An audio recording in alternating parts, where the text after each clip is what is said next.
Good morning, everyone. My name is Liza Joyce Liarves. I'm taking up Business Administration, major in Human Resource Development Management 2. I'm already 21 years old and a member of Human Resource Executive Management Society at URS Rodriguez Campus. My educational background. When I'm elementary, I studied at Cabangila Elementary School, located at Cabangila, Altabas, Aklan. And when I'm junior high school, started when I'm grade 7 and grade 8.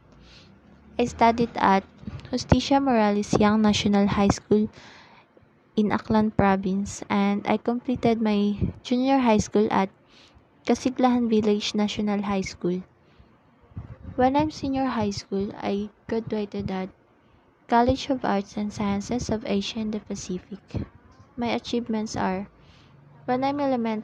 starting when I'm elementary to grade 8, I become a part of top 5 or become A with honors. And starting when I'm grade 4, I become a journalist. In addition, my hobbies are watching K-drama, Chinese drama, anime, reading, sleeping, and eating. Aspiration. My aspiration is to graduate and hold my diploma, become successful, help my family, and travel. My motto is love what you do and do what you love. Explanation. When you love what you do and you become happy in what you're doing and do the things that you love to avoid regrets. So here's the table of contents of my topic. First, analyzing consumers' market and buyer behavior. 2. How and why consumer buy. 3. Cultural factors influencing buyer behavior. 4. Social factors influencing buyer behavior. 5. Reference group. 6. Family. Analyzing consumer market and buyer behavior. The aim of market is to meet and satisfy target customers' needs and wants. The field of consumer behavior studies how individuals, groups, and organizations select, buy, use, and dispose of goods, services, ideas, or experiences to satisfy their needs and desire. Understanding consumer behavior is never simple because customer may say one thing but do another. They may not be in touch with their deeper motivation and they may respond to influences and change their mind at the last minute. The point of promoting is to meet and fulfill target target customers' needs and needs. The field of buyer behavior ponders how people, bunches, and organizations select, purchase, utilize, and arrange the of products, administration, thoughts, or encounter to fulfill their needs and wants. Understanding buyer behavior is never basic, since client may say one thing but do another. Still, all marketers can benefit from understanding how and why buyers buy. For case, wearable stop anthropologists go into people's homes, watch how they utilize machines and conversation with family individuals. Whirlpool has found that in active families, ladies are not the as it were one doing the clothing. Knowing this, the company's engineers created color-coded washers and dryer controls to form it less demanding for kids and men to pitch in. In truth, not understanding your customer inspiration, needs, and preferences can lead to major budgets. This is often what happened when Kodak presented its Advanta camera, a expensive bust. The company gladly touted it as a high-tech item, but the marketplace was overwhelmed by middle-aged baby boomers. In midlife, favor unused innovation for the most part loses its offer and effortless effortlessness start to edge out complexity in customer client inclination, so advantage deals did not skyrocket, such as cases upper why faithful marketers utilize both through log- logical procedure and more natural strategies to consider client and reveals clues for developing a news item. Items highlight cost channel, messages, and other marketing mix component. This chapter investigates person, consumers, buying elements. The next chapter investigate the buying flow of commerce buyers. The next, how and why consumer buy. The starting point of understanding consumer buying behavior is the stimulus response model shown in figure number 321, wherein we will discuss it later. As this model shows, both marketing and environmental stimuli enter the buyer's consciousness. In turn, the buyer's characteristic and decision process lead to certain purchase decision. The marketer's task is to understand what happened in the buyer's consciousness between the arrival of outside stimuli and the buyer's purchase decision. As this model indicates, a consumer's buying behavior is influenced by cultural, social, personal, and psychological factors. The beginning point of understanding buyer buying behavior is the stimulus response show appeared in figure 3 to 1. As this demonstrate appears, both showcasing and environmental jolts enter the buyer's awareness. In return, the buyer's characteristic and choice handle lead to certain buy choices. The marketer's assigned is to get it what happens within the buyer's awareness between the entry of exterior jolts and the buyer's buy choices.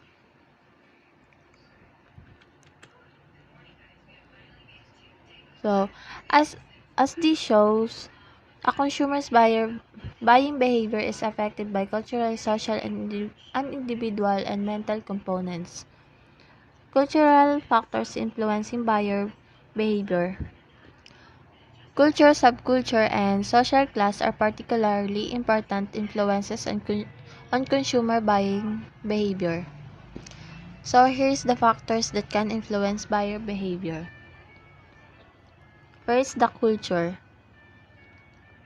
Culture is the most fundamental determinant of a person's wants and behavior.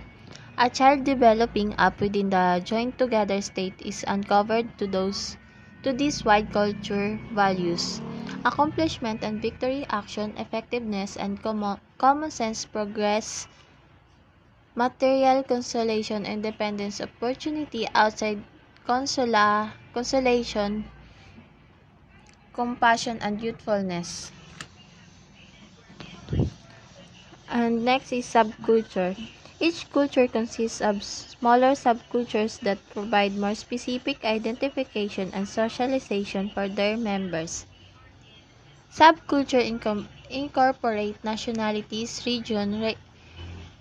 race, racial bunches, and geographic locales. Numerous subcultures make up important showcase programs, driving marketers to tailor items and marketing programs to their needs.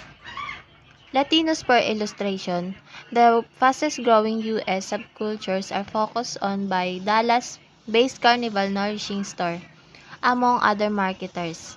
Dallas is one of the best 10 cities in terms of Latino populance. And when the chain uses Spanish dialect advancement, clients are more responsive. Marketers are targeting another subculture African Americans since of its strong $500 billion in purchasing control. Trademark for occurrence may made its mahogany line of 800 greeting cards particularly for African Americans. Age, age shapes subculture as well. The 75 million Americans within the 50 plus family and 7 rules and statuses. They are progressively requested and their individuals share comparative values, interests, and behavior. Social classes reflect, so we will discuss the parts of social classes later. So social classes reflect salary as well as occupation, instruction, and other markers. These inside each social course tend to behave more alike than two people from distinctive social classes. Moreover, inside the culture, people are seen as involving second rate of predominant position according to social lesson. Social lesson is shown by a cluster of factors instead of by any single variable. Still, people can move from one social lesson to another, up or down, during their lifetime. Since social classes frequently appear particular item and brand inclination, a few marketers center their endeavors on one social course. Neiman Marcus for case centers on the upper classes, advertising top quality merchandise in upscale store with numerous individual administration adapted to these customers' needs. So here's the chart that shows the parts or what do we call this? Yun, parts of social classes and their characteristic. So first is the uppers or the higher in social classes. Less than 1% of US population. The social elite who live on inherited wealth, they give large sum to charity, maintain more than one home, and send their children to top school. This small group serves as reference group for social classes. The social tiptoe who live, so the uppers are the social tiptoe tip top who live on acquired riches. They allow huge entireties to charity, keep up more than one domestic, and send their children to top school. This little gather serves as a reference gather for the four other social classes. Next is the lower uppers, about 2% of US population. So this chart is based on the major US social classes. So back to our topic, the lower uppers. The characteristic of this is people coming up from the middle class who have earned high income or wealth through profession or business. They tend to be active in social and civic affairs by status symbol products and aspire to be accepted in upper stratum.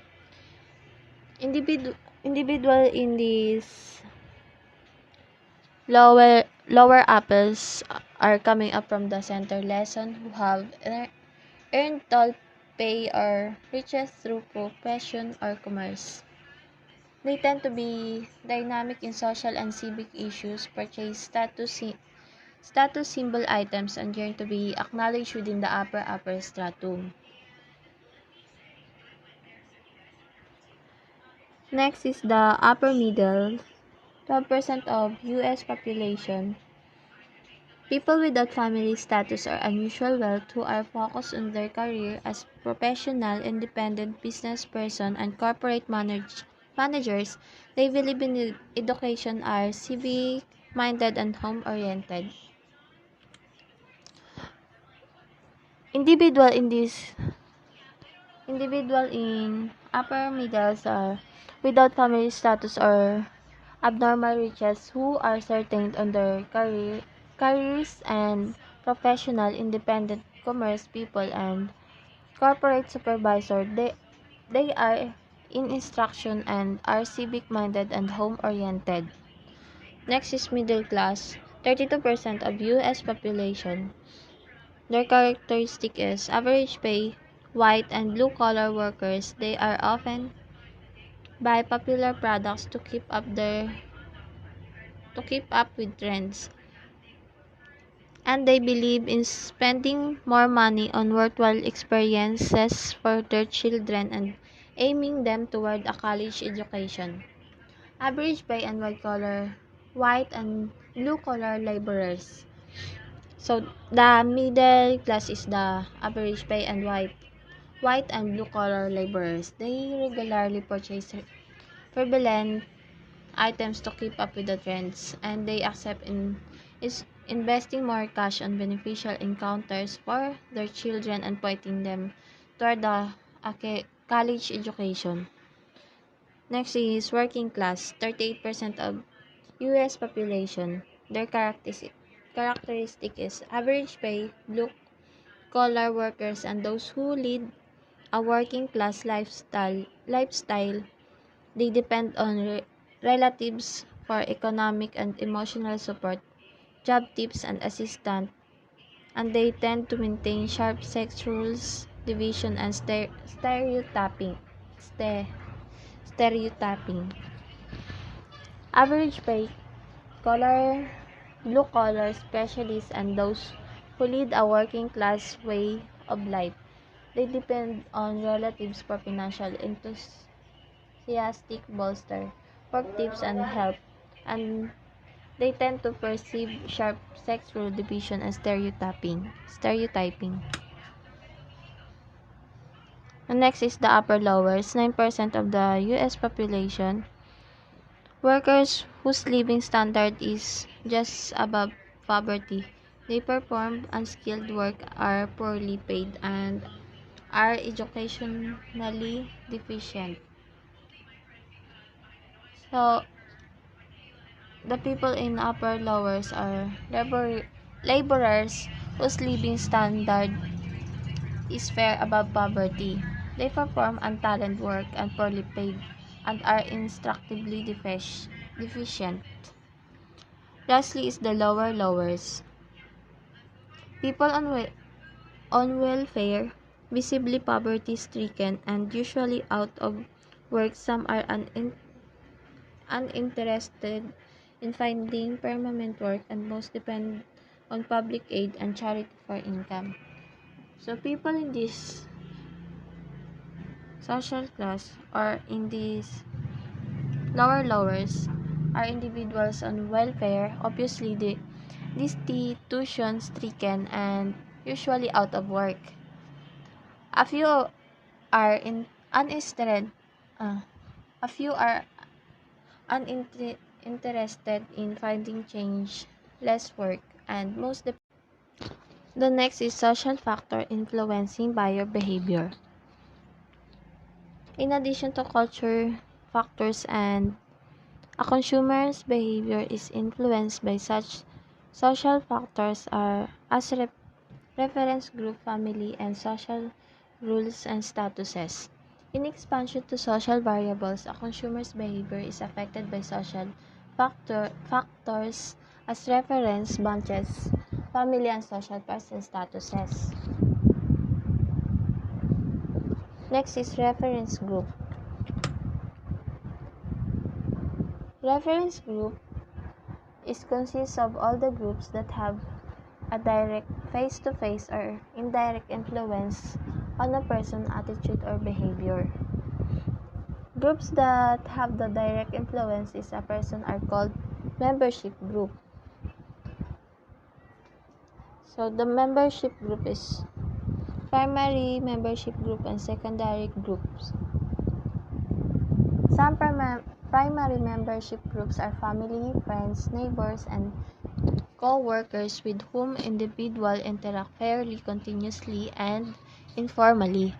Secondary groups such as professional and trade union groups tend to be more formal and require less continuous interaction.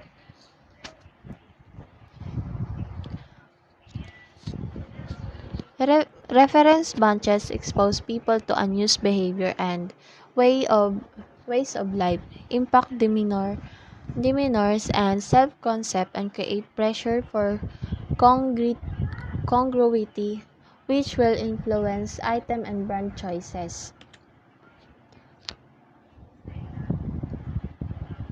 According to so the next is the people are also influenced by groups to which they do not belong.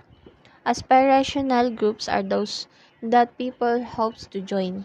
According to APA Dictionary of Psychology, a reference group that an individual aspires to join.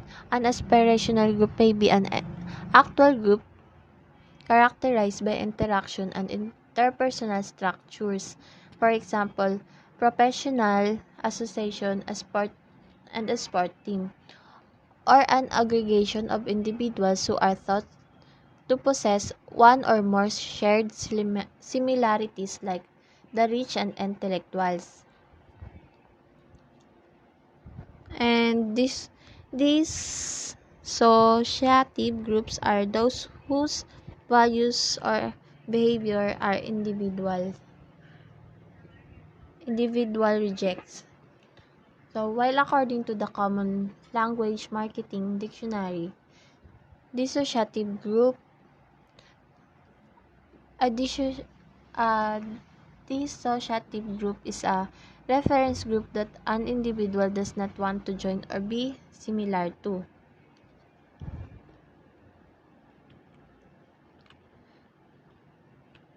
So next is the family.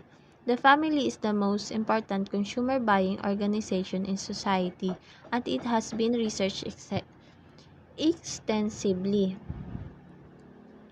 So there are two types of family. The family of orientation consists of one parent and siblings. From parents a person acquired. So here's the example. See the example there. There's the mother, the father, and the daughter and the son, or more than or daughters or sons, like that. From parents a person acquires an orientation toward religion, politics, and economic, as well as a sense of personal ambition, self-worth, and love.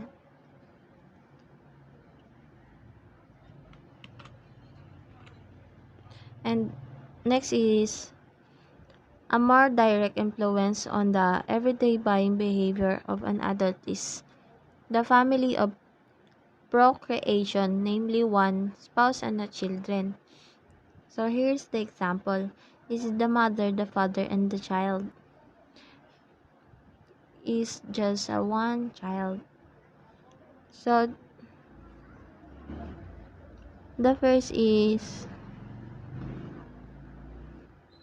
family of orientation, and this is the procreation. In spite of the fact that marketers attempt to recognize target customer reference bunches, the level of reference group impact may shift among items and brand.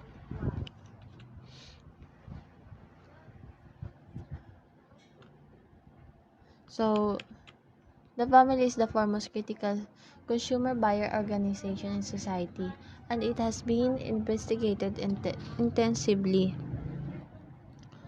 So first, the family of introduction comprises of one guardian and the kids. So we already discussed it. So the next is the rule and statuses. A person participate in many groups such as family, clubs, or organization. The person position in each group can be defined in terms of role and statuses.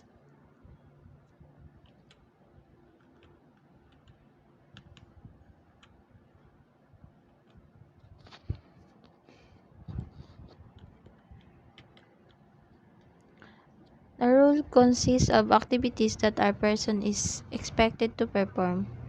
Each role carries a status. A Supreme Court justice has more status than a sale manager, and a sales manager has more status than an administrative assistant. In general, people choose products that communicate their role and status in society. Thus, company presidents often drive Mercedes, wear expensive suits, and drink Chivas Regal Scotch.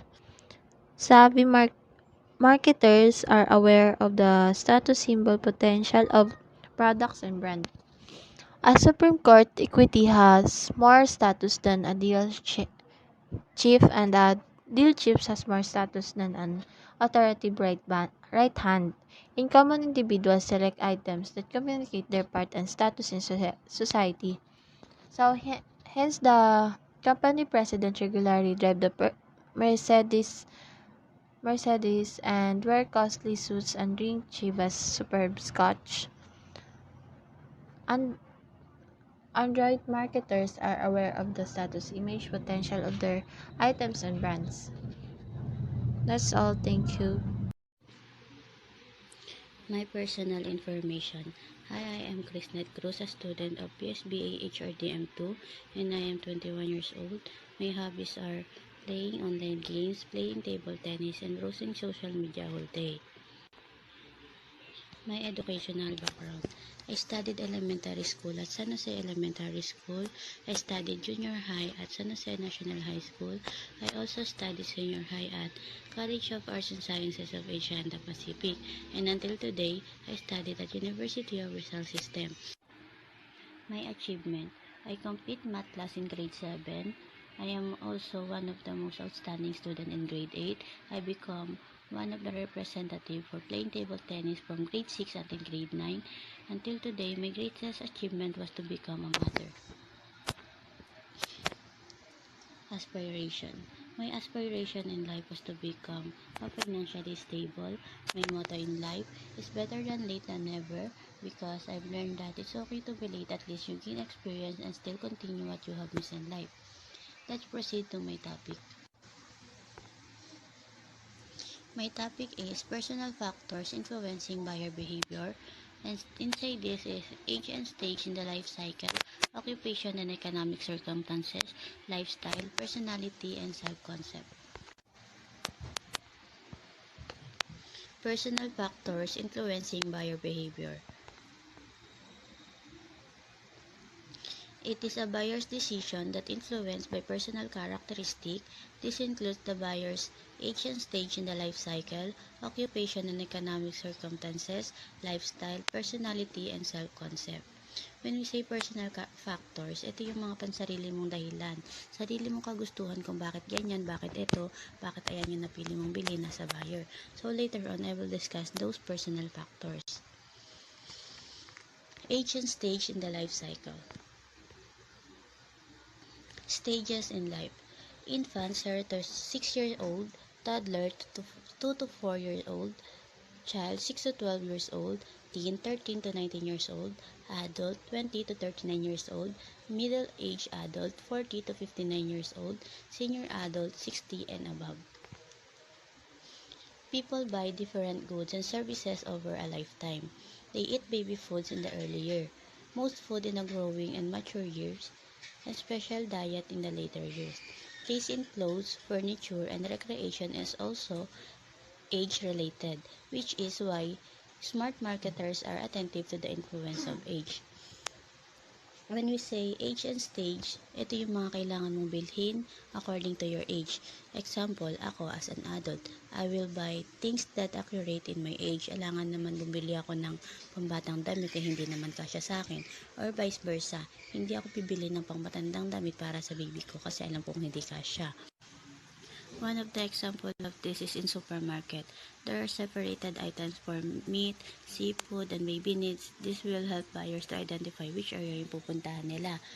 So next, family life cycle. This cycle covers stages in adult lives, starting from independence from parents. Ito yung mga adult na kaya nang humiwalay sa parents nila, and continuing into marriage. Ito yung mga kaya nang magpakasal. Child rearing, ito yung kaya nang bumuo ng pamilya nila. Empty nest years, ito yung Halimbawa na lang yung isang parents is namatay, yung mga naiwan na anak is mapupunta na lang dun sa isang parents na buhay pa. Retirement, ito yung kapag umabot na ng 60 years old or hindi na nila kayang magtrabaho, nagre-retire na sila sa trabaho nila. And later life, ito yung mga namatay na. Marketers choose from this traditional life cycle as their target market. Masusunod to siguro sa mga pagkain pero sa damit hindi na.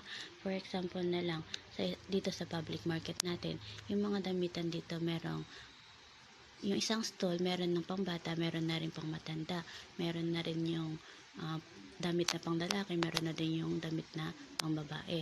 Kumbaga halo-halo na. Tapos sa pagkain siguro nasusunod kasi yung pagkain ng pang baby, hindi naman pwedeng isama sa pagkain ng pang matanda. Kaya ayun, yun lang yung perspective ko. There are also single household. A household, ito yung same-sex parents and have child. Cohabitor household, it is commonly understood since that means living together in sexual relationship without marriage. Ito, uso to ngayon sa mga kabataan. Nagkakaroon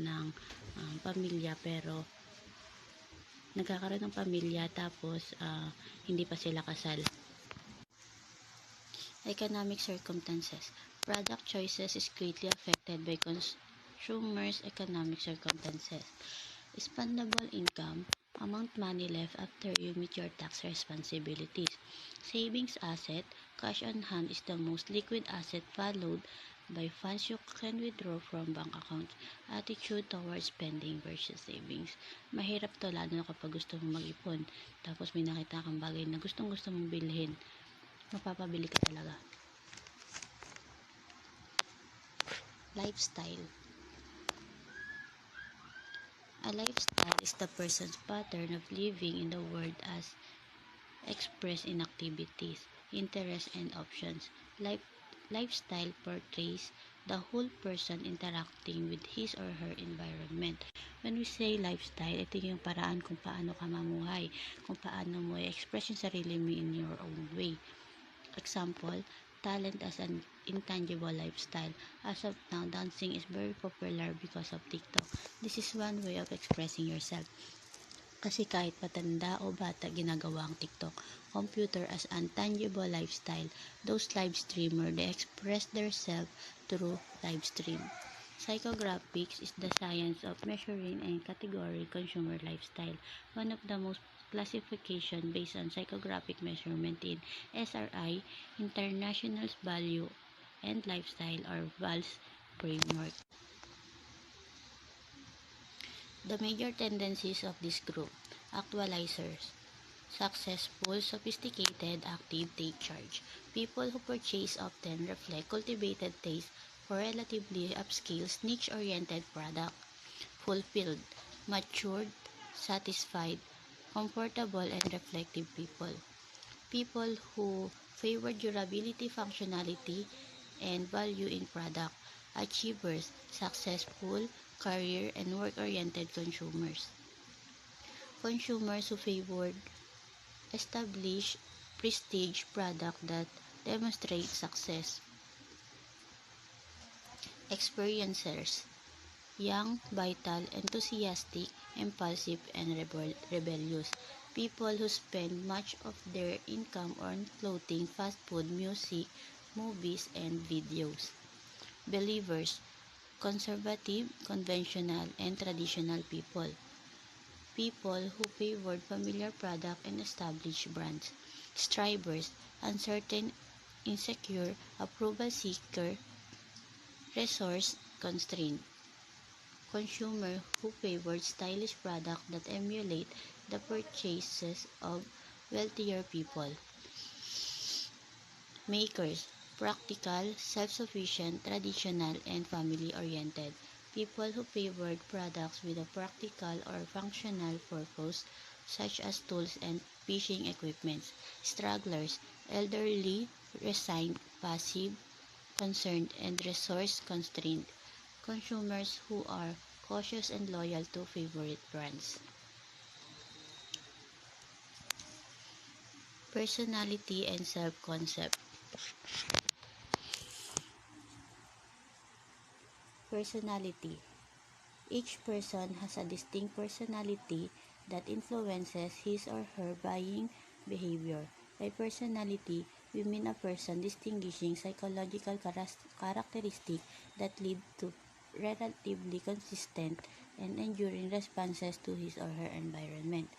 Personality can be a useful variable in analyzing consumers' behavior, provided that personality types can be classified accurately, that strong correlation exists between certain personality types and product or brand choices.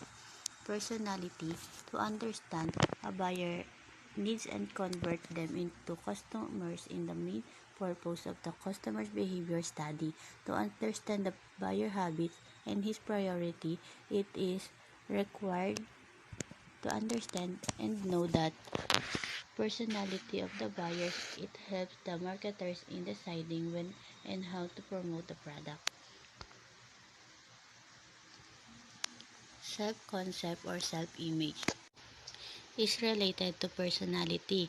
Marketers often try to develop brand images that match the target market's self-image. It is an attitude to the self. Consequently, the way we dress, the product we use, the services we require depend on how we want to perceive ourselves. There is a relationship between the self-image of a person and the product one wants to buy. Product act as symbols for consumers. That's all. Thank you. So hi, my name is Trix Aricanya, 19 years old, student of University of Rizal System, Rodriguez Campus, a PSBA student. My hobby is watching K-drama, anime, reading Wattpad stories, and writing stories in Wattpad. I'm a member of Human Resource Executive Management Society. My motto in life is we may encounter so much defeat, but we must not defeat it.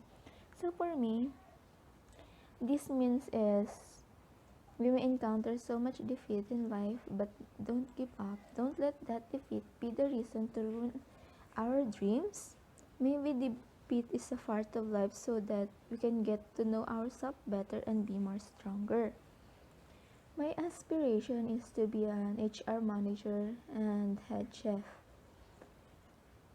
I graduated on elementary in San Jose Elementary School in province, grade 10 in Palba National High School, Judge Feliciano Belmonte Senior High School on grade 12, and current student of University of Rizal System. My achievement is I got an award on working immersion for being a best in communication and a good leader. So to start my topic, psychological factors influencing buyer behavior. Psychological factors are the fourth major influence on consumer buying behavior, in addition to cultural, social, and personal factor. When we say psychological factor, it is the factor that talk about psychology of an individual that drive his action to seek. In general, a person buying choices are influenced by the psychological factors of motivation, perception, learning, belief, and attitude. So in general, yung apat na psychological factor ang nag-i-influence sa buying choices ng isang tao. So, the first psychological factor is motivation. A person has many needs at given time. Motivation is speak to the internal needs of the consumer, a need that drives person to satisfy their goal. So to satisfy the consumer need, Henry Moray set a set of needs that are biogenic and psychogenic.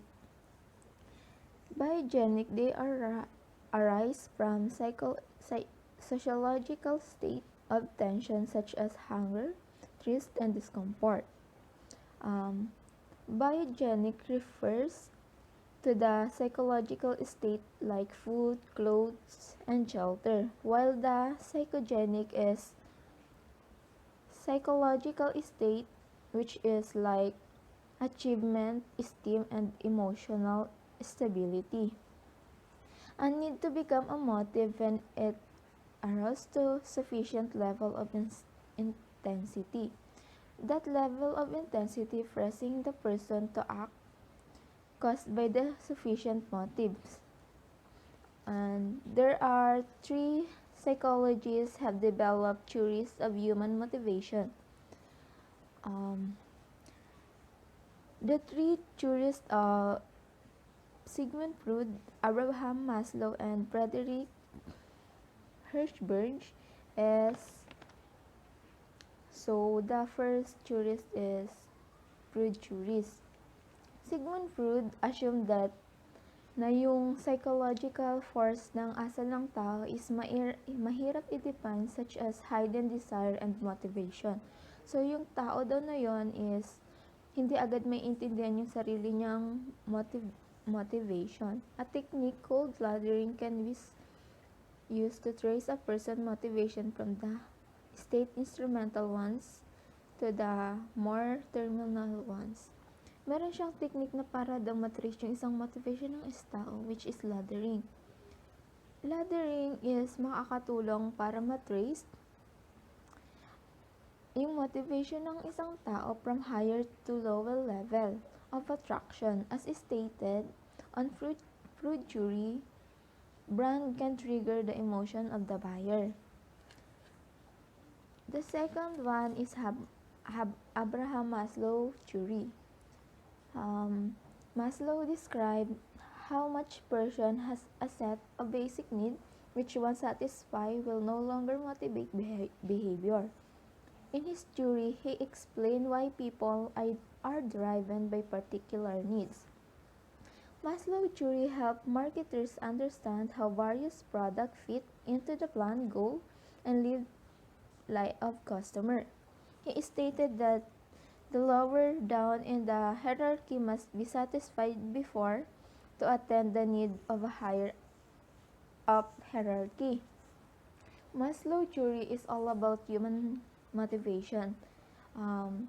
Maslow theory argue that humans have a series of needs: the psychological needs, safety need, love and belongingness, esteem needs, and self-actualization need. This theory charted that human requirements that are important for an individual to achieve complete development and self-actualization. So the next theory is Frederick theory. Frederick developed a two-factor theory that distinguishes dissatisfier factors that cause dissatisfaction from satisfier factor that cause satisfaction. The absence of this dissatisfier is not enough. Satisfier must be actively present to motivate a purchase. He developed the two-factor theory, which is the motivating factor or called satisfier. These factors lead to satisfaction such as achievement and so on. The other factor is hygiene factor or also distinguish the dissatisfier, which talks about company policy or security. These factors include status, salary, or benefits. Also, this factor cause dissatisfaction because it characterizes the environmental context such as supervision, company policy, and so on. The next psychological factor is perception. A motivated person is ready to act, yet how that person actually acts is influenced by his or her perception of the situation. We have a different perception in different things. When we are ready to act or to do what we want to do, perception influences us. Perception depends not only on physical stimuli but also on the stimulus relation to the surrounding field. So, when we say perception, the keyword was individual because it talks about the perception of an individual. When we say stimuli, it means It's an event or a thing in the environment that influence behavior. So individuals have different perception in the same object because of three perceptual processes. These are selective attention, selective distortion, and selective retention. The first perceptual processes is selective attention. People are exposed to many daily stimuli such as ads. Most of these stimuli are screened out, a process called selective attention. A selective attention means it refers to the ability to pay attention to a limited array of all available information. It also helps to prioritize information according to its importance. And the next perceptual process is selective distortion. Selective distortion is the tendency to twist information into personal meanings and interpret information in a way that fits our preconception. Um, Selective distortion means people will often distort information to be consistent with prior brand and product belief. Selective distortion occurs when people or individual subconsciously try to make new information to fit to their old ideas. The last perceptual processes is selective retention. People forget much that they learn but tend to retain information that support their attitude and belief. Because of selective retention, we are likely to remember good points mentioned about a product we like and forget good points mentioned about competing product. Selective retention means it it's a bias to those people who's more likely to remember message or information that closely related to their interest, value, or belief. That those are contrary to their value and belief. Example, people fail to register much information to which they're exposed in their memory but tend to remember or retain information that support their attitude and belief. These three perceptual processes is a very important because we gain information and it's allow us to experience different things around us. The next psychological factors is learning. Learning involves changes in individual behavior that arise from experience. Most human behavior is learned. Theorists believe that learning is produced through the interplay of drive, stimuli, cues, response, and reinforcement. A drive is a strong internal stimulus that impels action. Cues are minor stimulus that determine when, where, or how you person respond. When people act, they learn. So when we learn, we change. That's true because learning is the biggest part of our life. We learn in different mistakes. We learn from experience that cause us to change the human behavior. Learning is also the process of acquiring or moving on.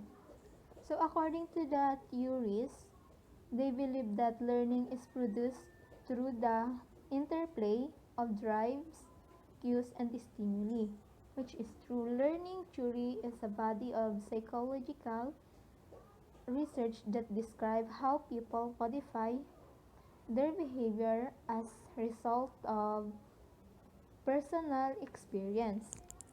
Um, a drive is a internal stimulus means motivate consumer to seek services that will satisfy their needs.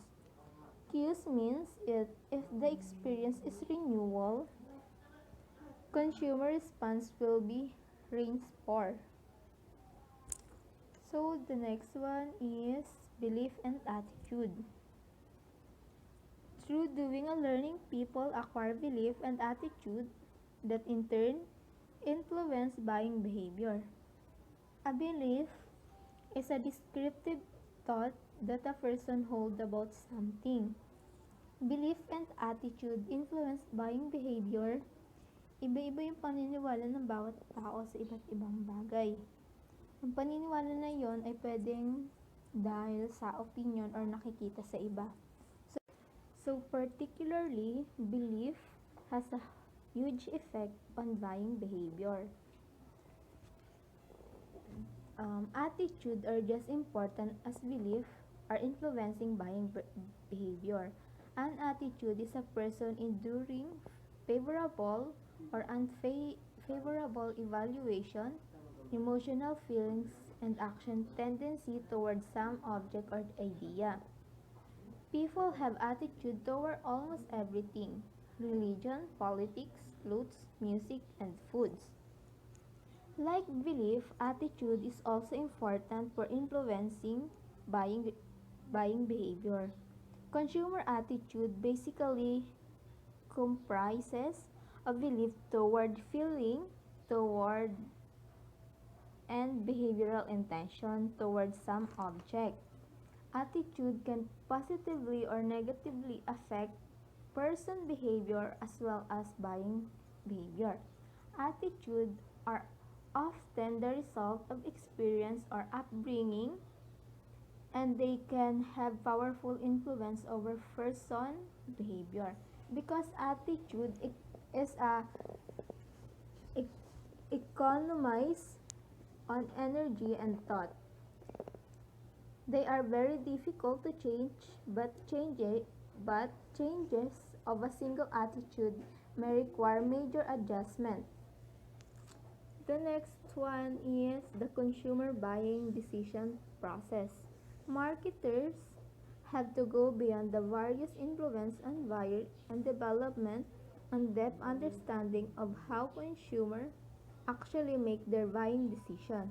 Especially, marketers must identify who make the buying decision, the types of buying decision, and the stages of buying processes. The consumer buying decision is a decision-making processes undertaken by consumer in regard to potential market transaction during and after the purchase of the product. There are 5 stages of buying processes. These are problem recognition, information search, evaluation of alternative purchase decision, purchase and post-purchase evaluation. This is important to describe the journey of consumer goes through before buy the product. It will also enable to align the sales strategy accordingly. Under the consumer buying decision processes is the buying rules. Buying rules, marketers can identify the buyer for many products easily. In the United States, men normally choose their shaving equipment and women choose their pantyhose. Still, marketers must be careful because buying rules can change. Buying rules is referred to the activities that one or more person might perform in a buying decision. Actually, there are 5 rules that consumer can use to define or distinguish the buying decision. The first rule is the initiator. Initiator first suggests the idea of buying the product or services. It means this is the person who first suggests the idea of buying particular product or services. And the second one is influencer. Influencer is the person whose view or advice influence the decision. Also, influencer whose views influence other members of buying center in making final decision. The third one is the decider. A decider actually decided decides whether to buy, what to buy, how to buy, or where to buy. A decider, this is the person who ultimately buying decision. The fourth one is a buyer. A buyer makes the actual purchase while a user consumes or uses the product or services. Buyer is the person who make actual purchase. So, sila nga yung bumibili. So, the last one is gatekeepers or user. It is the one who control the flow of information. The gatekeeper or user is the one who control and consume the product or the services. So, these 5 rules help to achieve successful targeted marketing. Good day everyone, I'm Sheila May R. Sabukor, taking up Bachelor of Science in Business Administration, major in Human Resource Development Management. I'm 21 years old. My hobbies is singing, watching TV, and eating. Educational background.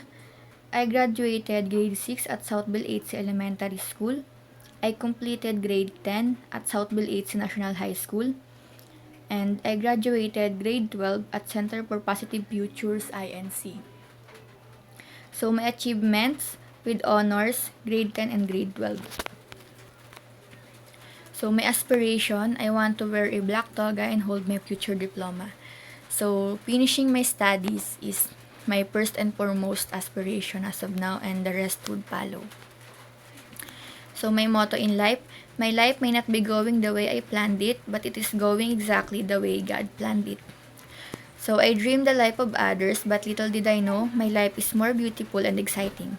I just wish to be that person, but I realize I am more grateful, and my life was so meaningful the way God led me to where I am now. So my email is lazashila@gmail.com. So now let's continue the discussion about analyzing consumer markets and buyer behavior. So buying roles, marketers can identify the buyer for many products easily. So the main roles in a buying center are the initiator, who's first to suggest the idea of buying the product or service. Influencer, the person whose view or advice influences the decision. A decider, who decides whether to buy, what to buy, how to buy, or where to buy. Buyer makes the actual purchase, while user consumes or uses the product or service.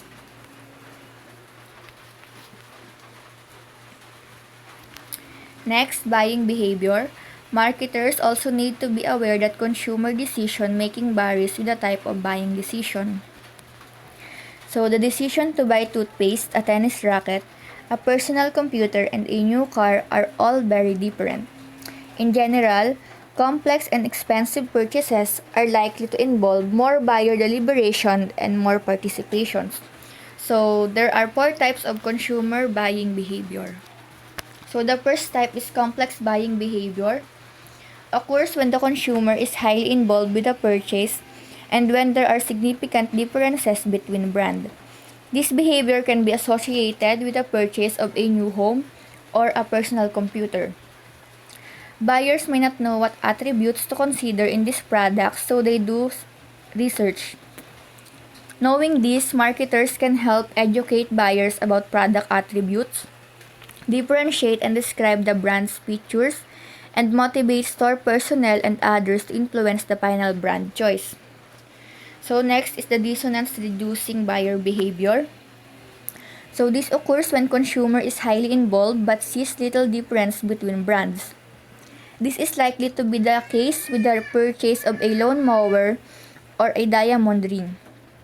After making a purchase order, such circumstances a consumer might experience dissonance after noticing certain disquieting features or hearing favorable things about other brands. Next, habitual buying behavior. It refers to situations where a consumer has low involvement in a purchase and is perceiving very few significant differences between brands in a given product category. If the consumer grabs the same brand repeatedly, this is almost always habitual buying, not brand loyalty. Ad repetition creates brand familiarity rather than brand conviction. Marketers of such products can use price and sales promotions for entice new customers to try their products. Then the last type is variety-seeking buying behavior. It occurs when the consumer is not involved with the purchase, yet there are significant brand differences. In this case, the cost of switching products is low, and so the consumer may, perhaps simply out of boredom, move from one brand to another.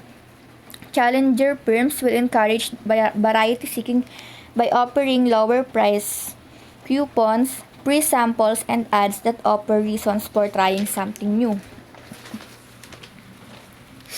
So now the 5 stages of the buying decision process.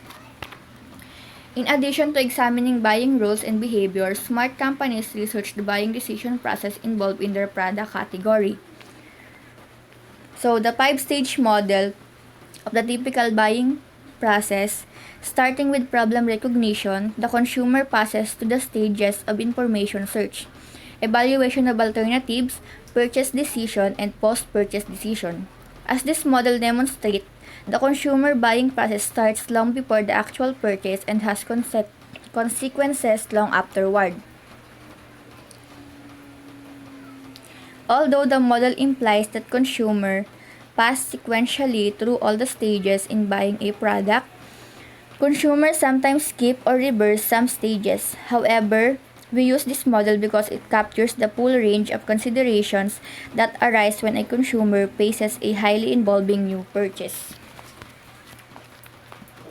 So stage 1 is problem recognition.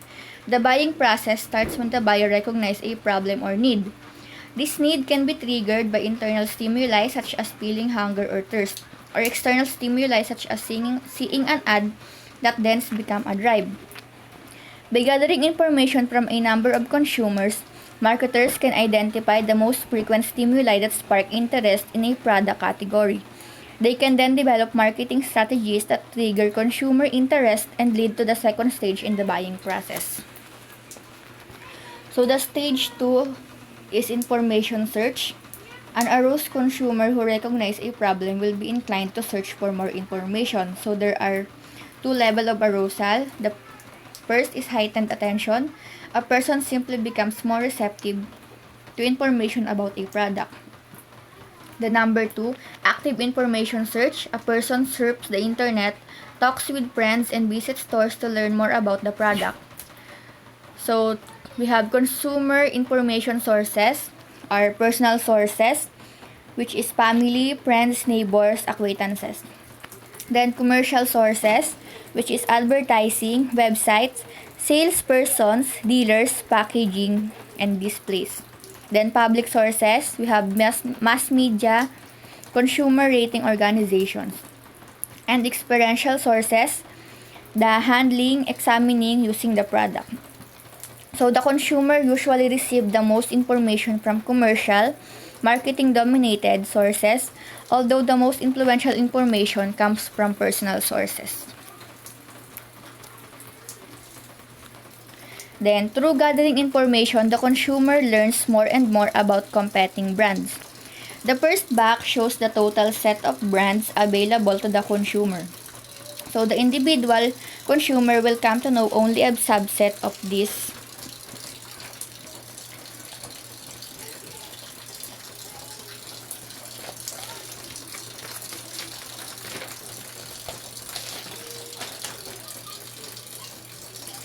Subset of these brands, or the awareness set.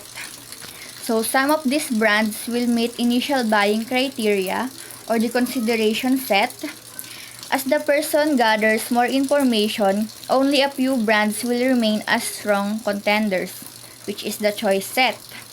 So the person makes a final choice from this set. So the figure makes it clear that a company must strategize to get its brand into the prospect awareness set, consideration set, and choice set. The company must also identify the other brands in the consumer set so that it can plan competitive appeals. In addition, the company should identify the consumer's information sources and evaluate their relative importance so it can prepare a range of effective communications for the target market. Then stage 3, evaluation of alternatives. So there are general evaluation processes. The most current models view the process as being cognitively oriented, meaning that consumers from judgment largely on a conscious and rational basis.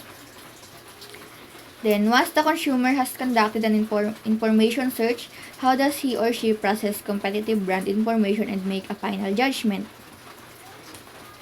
So, as noted earlier, the consumer is trying to satisfy a need in seeking certain benefits from the product solution. The consumer sees each product as a bundle of attributes with varying abilities of delivering the benefits to satisfy this need.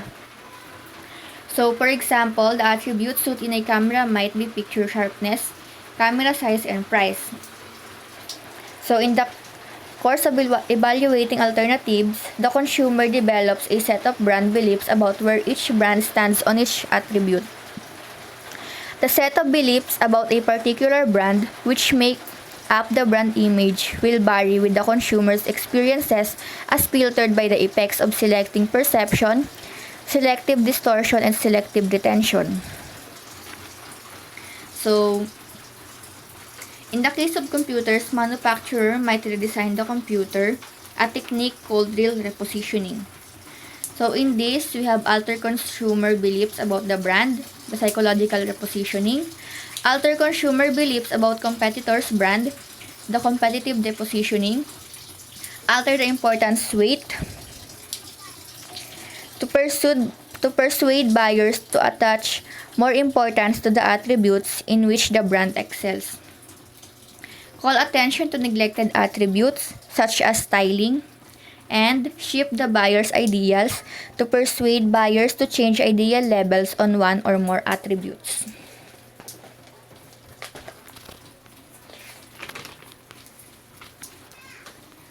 Then next, the stage 4 purchase decision. In the evaluation stage, the consumer forms preferences among the brands in the choice set and may also form an intention to buy the most preferred brand. So, we have the two factors. First, the attitudes of others. The intensity of the other person's negative attitude toward the consumer's preferred alternatives. The consumer's motivation to comply with the other person's wishes. So, however, two factors can intervene between the purchase intention and the purchase decision. So, the extent to which another person's attitude reduces one's preferred alternative depends on two things. So, the influence of others becomes even more complex when several people close to the buyer hold contradictory opinions and the buyer would like to please them all. Then second, unanticipated situational factors. They may erupt to change the purchase intention. Just as important, a consumer's decision to modify, postpone, or avoid a purchase decision is heavily influenced by perceived risk. Consumers develop routines for reducing risk, such as decision avoidance, information gathering from friends, and preference for national brand names and warranties. So the last stage is the post-purchase behavior. So after purchasing the product, the consumer moves into the final stage of the consumer buying process, in which he or she will experience some level of satisfaction or dissatisfaction. So this is why the marketer's job does not end when the product is bought. In particular, marketers must monitor post-purchase satisfaction, post-purchase actions, and post-purchase product uses. So, post-purchase action. uh, post-purchase satisfaction rather. So, if performance falls short of expectation, the customer is disappointed. If it meets expectations, the customer is satisfied. If it exceeds expectations, the customer is delighted. So, the importance of post-purchase satisfaction suggests that product claims must truthfully represent the product's likely performance. Then, number 2, post-purchase actions. Satisfied consumers will be more likely to purchase the product again. Dissatisfied consumers, on the other hand, may abandon or return the product. Seek information that confirms its high value. Take public action by complaining to the company, going to a lawyer, or complaining to government agencies and other groups. Or take private action such as not buying the product or warning friends. Then number 3, post-purchase use and disposal. So marketers should also monitor how buyers use and dispose of the product after purchase. If consumers store the product and never use it, the product is probably not very satisfying, and word of mouth will not be strong. If they sell or trade the product, new product sales will be depressed. Then, as the figure indicates, getting rid of the product permanently leads to a new set of options. If consumers throw the product away, the marketer needs to consider how they dispose of it, especially if it can hurt the environment.